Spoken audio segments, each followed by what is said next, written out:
से ही इस कार्यक्रम को देखने का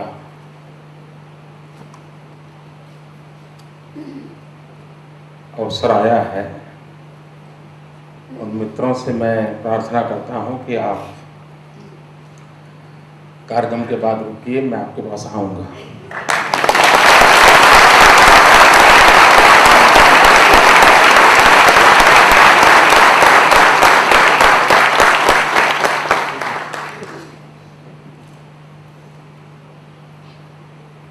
मैं श्रीमान विजय शिर्के जी परिवार को बहुत बहुत बधाई देता हूं।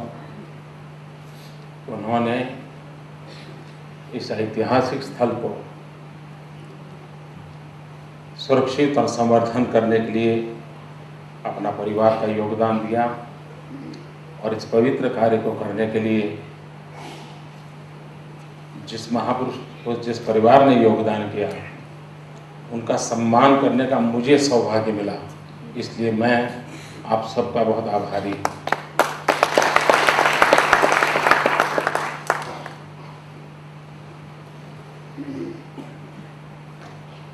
कई वर्षों से फर्ग्यूसन कॉलेज के संबंध में, यहाँ की शिक्षा प्रवृत्ति के संबंध में, और जब भी कुछ महापुरुषों के जीवन को पढ़ने का अवसर मिला तो अवश्य रूप से फर्ग्यूसन कॉलेज का उल्लेख आया। तो एक तो मन में था ही कि कभी कभी इस पवित्र धरती की रज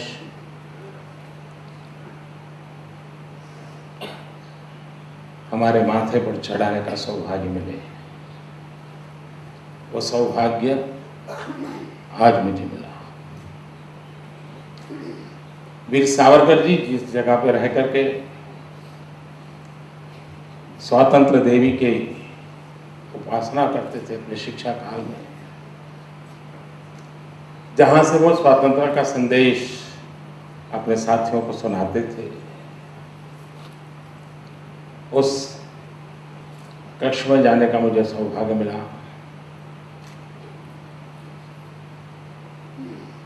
भारत माँ की उत्कृष्ट सेवा करने की तीव्रतम इच्छा के वाइब्रेशंस इस कक्ष में अनुभव किए।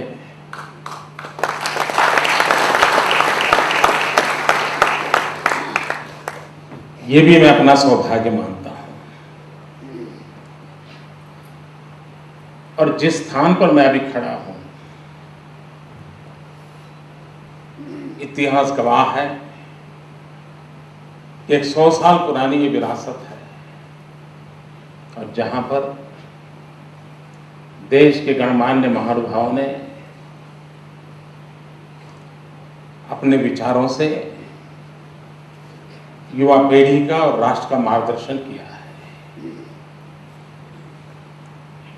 हम कुछ भी न करें, किसी वक्ता को भी न बुलाएं, सिर्फ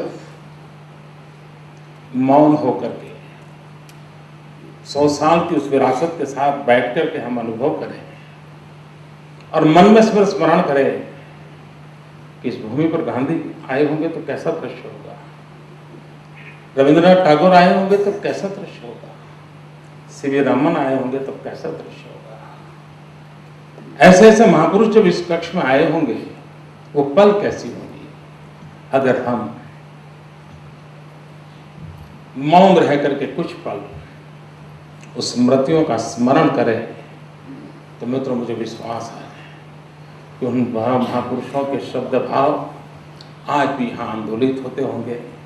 हम उस आंदोलित भावों को अनुभव कर सकते हैं। सिर्फ हमारी मन की स्थिति होनी चाहिए। अगर हमारे मन की स्थिति हुई तो हम अनुभव कर सकते हैं। जैसे टीवी पर हमें पसंद की चैनल चलाते हैं और वो चैनल हमारे पास आती है, वैसा ही मन की चैनल भी होती हैं। अगर उस चैनल को उनके साथ जोड़ दिया तो हम उसकी अनुभूति कर सकते हैं। और ऐसे स्थान पर मुझे कुछ कहने का सौभाग्य मिले, ये अपने आप में मेरे लिए एक बहुत बड़ी सद्भाग्य की पल है। और मैं इसके लिए यहाँ के सभी व्यवस्थापकों का बहुत बहुत आभारी हूँ। मेरा मार्गदर्शन करें, ऐसा मैंने सोशल मीडिया में एक्टिव जो नौजवान हैं उनसे प्रार्थना की थी। मुझे चिट्ठी लिखा,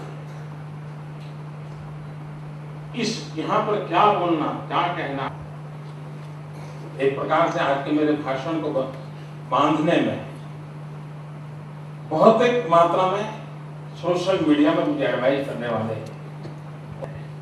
हम जो मानते हैं कि नहीं हमारे नौजवानों को परवाह नहीं, वो तो क्या सपने, कितना सामर्थ्य पड़ा है, कठिनाइयों के बावजूद भी कुछ करने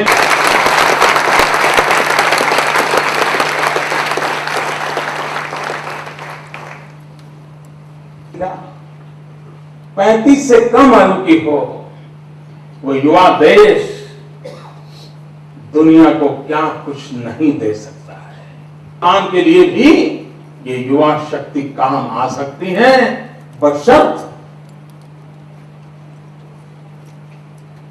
कोई करने वाला हो, कोई उंगली पकड़ करके चलने वाला हो। सब चारों तरफ कोई भी मिले तो सुनते हैं, छोड़ो यार, पता नहीं पिछले जन्म में क्या पाप किया, यहीं पैदा हुए, सुनो यार। 1200 साल की गुलामी के बावजूद भी सीना तान करके खड़े रहने का सामर्थ्य इस धरती पर है। क्या कारण? कि लोकमान्य तिलक ने अंग्रेज सल्तनत के उस समय ललकार किया था, स्वराज मेरा जन्मसिद्ध अधिकार है। वो कौन सा ताकत था? इस निराशा के माहौल से ऊपर उठना बहुत आवश्यक है, और ऐसा नहीं है सब कुछ डूब चुका है। आज हमारी शिक्षा व्यवस्था की अगर हम चर्चा करें तो ऐसा क्यों हालत? एक प्रॉपर एनवायरनमेंट प्रोवाइड किया जाता है, उसकी रुचि प्रवृत्ति के अनुसार उसको विकसित होने का माहौल दिया जाता है, उसको फील नहीं किया जाता है। राजकुमार भी पढ़ता है, योद्धा भी पढ़ता है, राज व्यवस्था के संभालने वाले मंत्री लोग भी पढ़ रहे हैं।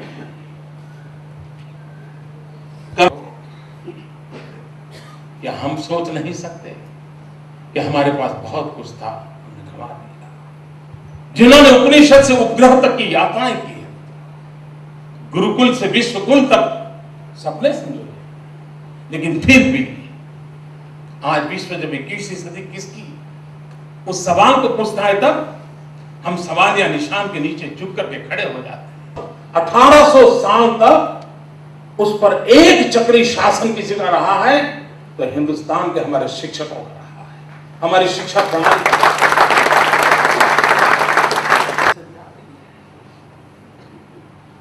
हमारे काम इन सबको सुनते सुनते थक गए, लेकिन क्या कभी हमने 21वीं सदी हिंदुस्तान की सदी बने उसके लिए कभी सोचा मित्रों? और अगर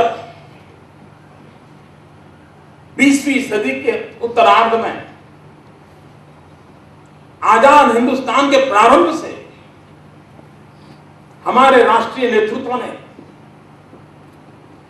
50 साल के भीतर देश को कहां ले जाना है, 21वीं सदी में प्रवेश करेंगे तब हम कहां होंगे, उसका एक सपना देख करके उस सपने को पूरा करने की व्यवस्थाओं को सोचा होता तो शायद आज हम यहां खड़े हैं, वहां नहीं खड़े होते।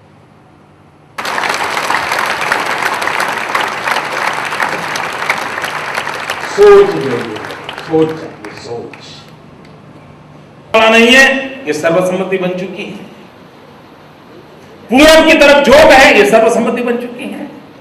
दूसरे का हमें पता चलेगा 1978 चाइना ने एक कमीशन बैठा और उस देश की प्रायोरिटी तय की, एग्रीकल्चर को छाटा, इकोनॉमिकल एक्टिविटी को छाटा, सिक्योरिटी एंड डिफेंस को छाटा, 4-5 मुख्य बिंदुओं को और फिर इसको पानी की पूर्ति करने के लिए भागना है, ह्यूमन रिसोर्स डेवलपमेंट करना है, सारी एजुकेशन सिस्टम को उस पर जनसंख्या में हिंदुस्तान और चाइना में ज्यादा फर्क नहीं है। स्वभाव से ही एशियन कंट्रीज के नेचर अफ्रीका में मिलते जुलते, उसके बावजूद 2000 में विश्व की जो 500 प्रमुख यूनिवर्सिटी है, एक भी यूनिवर्सिटी का नाम नहीं था।